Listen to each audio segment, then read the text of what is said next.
There is a particular quality to the silence in the deep wilderness of the Pacific Northwest that does not exist anywhere else on Earth. It is not an empty silence. It is a heavy, watching silence.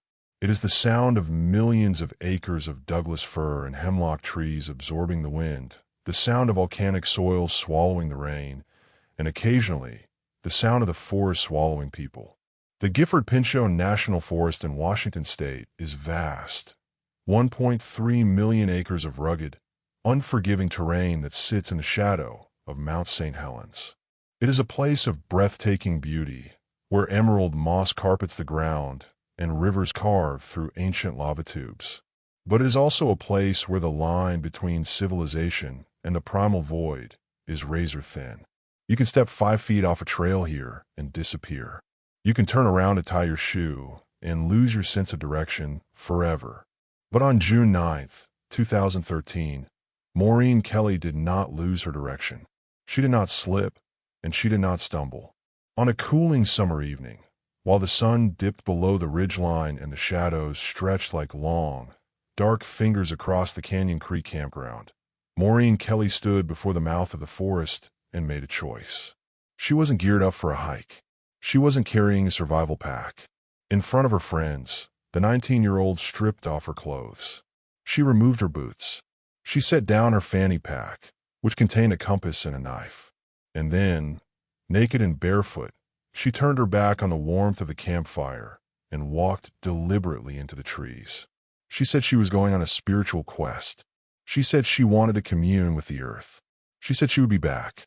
But the forest keeps what it catches. Maureen Kelly would never be seen again.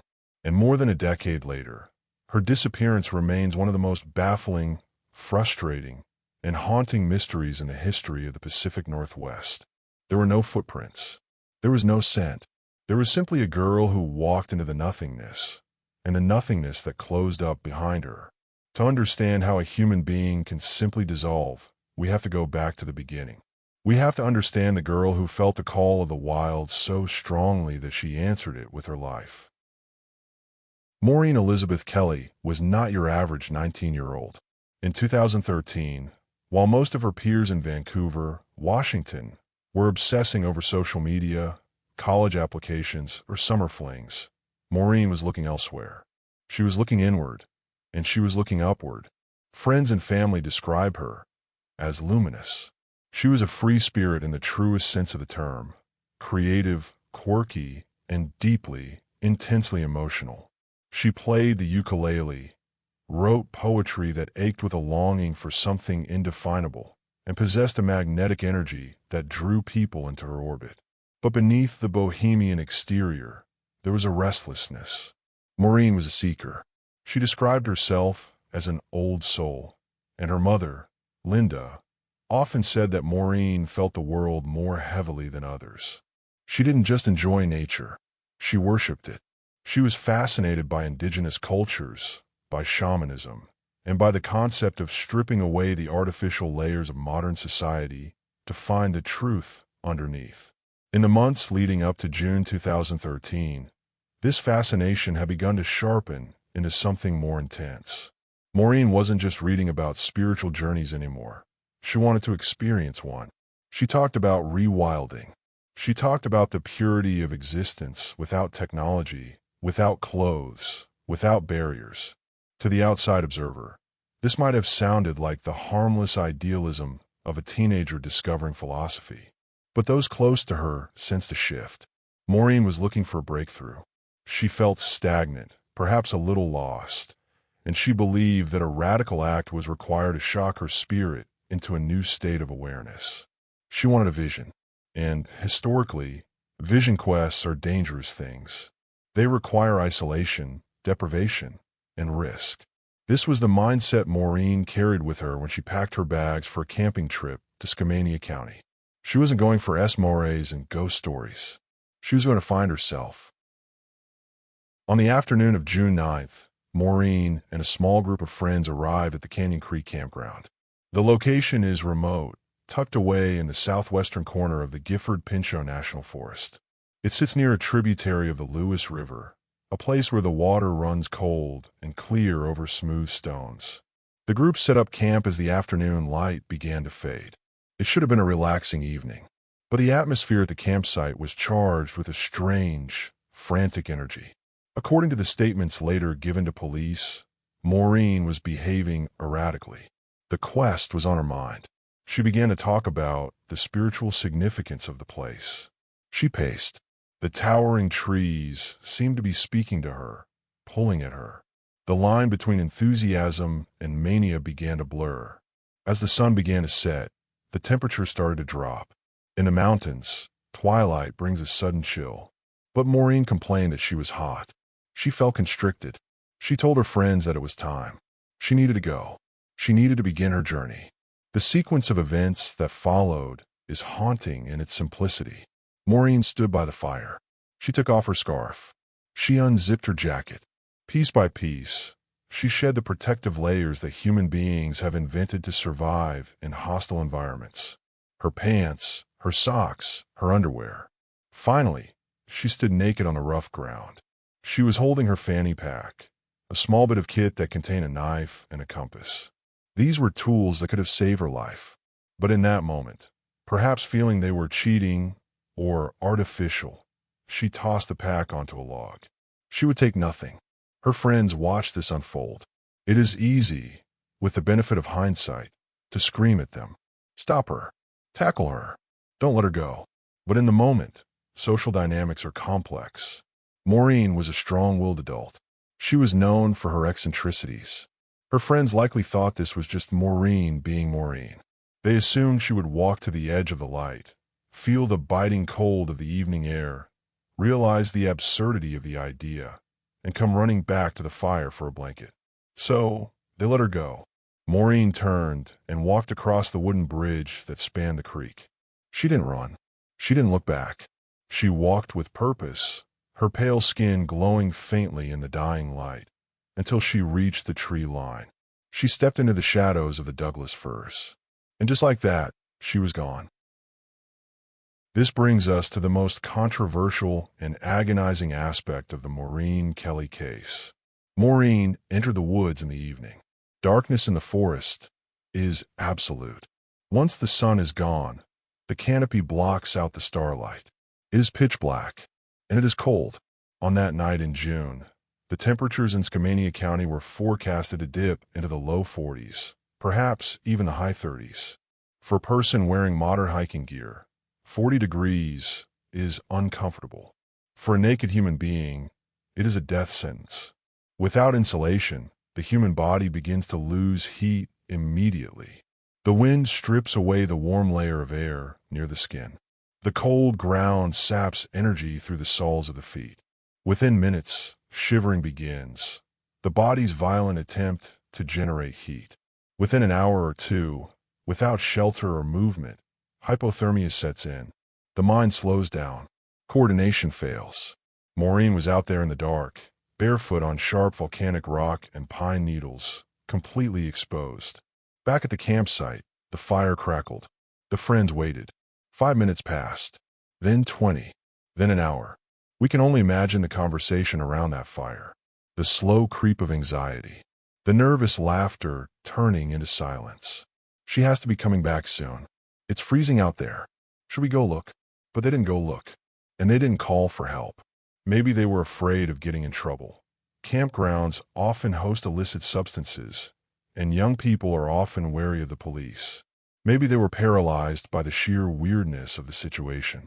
Or maybe they truly believed in Maureen's spiritual power, believing she was in a trance that shouldn't be disturbed. They waited through the entire night.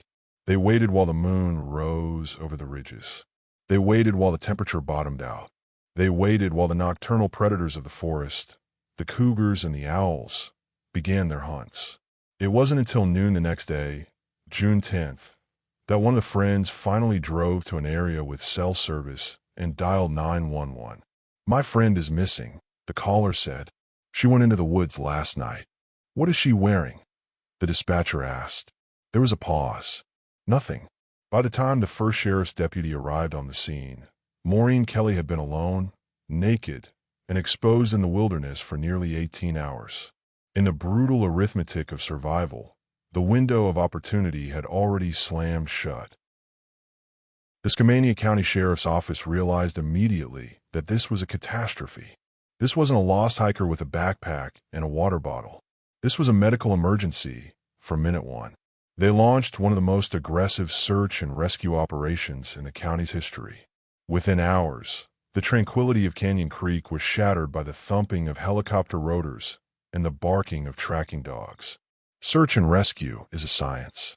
It is based on probabilities and behavior. Lost people typically follow paths of least resistance. They walk downhill. They follow water. They panic and run. Search and rescue coordinators drew up a grid, calculating how far a barefoot person could travel in the dark on rough terrain. The radius shouldn't have been large. A naked person moving through dense blackberry brambles and sharp rocks doesn't move fast. Ground teams lined up shoulder to shoulder, combing through the fern and underbrush. They were looking for anything: a footprint in the mud, a broken twig, a drop of blood from a scraped foot, a strand of hair caught on a branch. They found nothing. This is where the story shifts from a tragedy to a mystery. The ground around Canyon Creek was soft. It was prime tracking territory. A human being weighing 120 pounds places significant pressure on the earth. Yet, expert trackers found no disturbance in the soil. It was as if Maureen had levitated over the bridge and into the sky. Then, they brought in the dogs. Search dogs are biological miracles. They can smell a drop of sweat on a leaf from days ago. They can track a person across concrete. In this case, the dog should have had an easy time. Maureen was barefoot, leaving a heavy scent trail of skin oils and sweat with every step. But the dogs were baffled. Handlers reported that the canines would pick up a scent near the campsite, follow it for a short distance toward the creek or the road, and then stop. The dogs would spin in circles, confused, tails tucked. The scent didn't trail off. It just ended. The search escalated. Helicopters equipped with FLIR, forward-looking infrared, scanned the forest at night. FLIR cameras detect heat. A human body is a 98-degree radiator. In a forest that was cooling down to 40 degrees, a living person shines on the monitor like a beacon.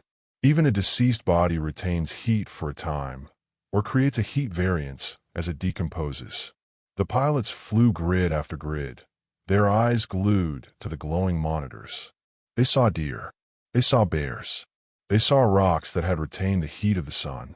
But they did not see Maureen. Day turned into night. Night turned into day. The search area expanded to miles.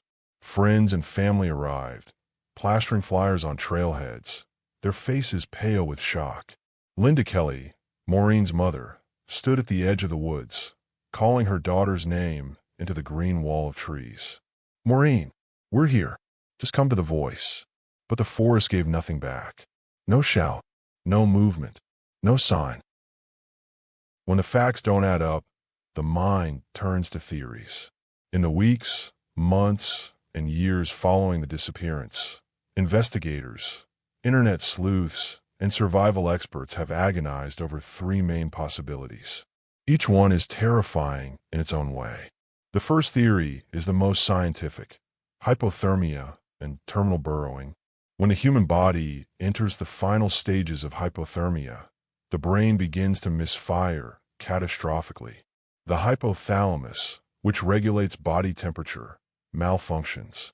Victims often experience a phenomenon called paradoxical undressing, where they feel incredibly hot as their blood vessels dilate, causing them to strip off their clothes. Maureen was already naked, so this stage was preempted. But the final stage is terminal burrowing. It is a primal, reptilian instinct. As death approaches, the brain commands a body to hide. Victims will squeeze themselves into impossibly small spaces, under fallen logs, deep into thickets, into rock crevices, in a last-ditch effort to conserve heat. It is possible that Maureen, delirious from the cold, crawled into a hole so deep and so concealed that searchers walked right over her. She could be within a mile of the campsite, tucked beneath the root ball of a massive fir tree, invisible to the eye and shielded from the thermal cameras by the earth above her. But this theory has a flaw: the dogs. Even if she was buried, Cadaver dogs are trained to detect the gases of decomposition that rise through soil and rock. The fact that no dog ever signaled remains a glaring anomaly. The second theory is darker: foul play. The 18-hour gap between Maureen entering the woods and the 911 call has always cast a shadow over the case. Why did the friends wait? Was there an accident at the campsite? A drug overdose? A prank gone wrong? Did they panic and dispose of the body, then concoct the story of the spiritual walk to cover their tracks? Police interrogated the friends extensively. They took polygraphs. Their stories were cross-referenced. Their vehicles were searched. Investigators found no blood, no inconsistencies in their timelines, and no evidence of deception.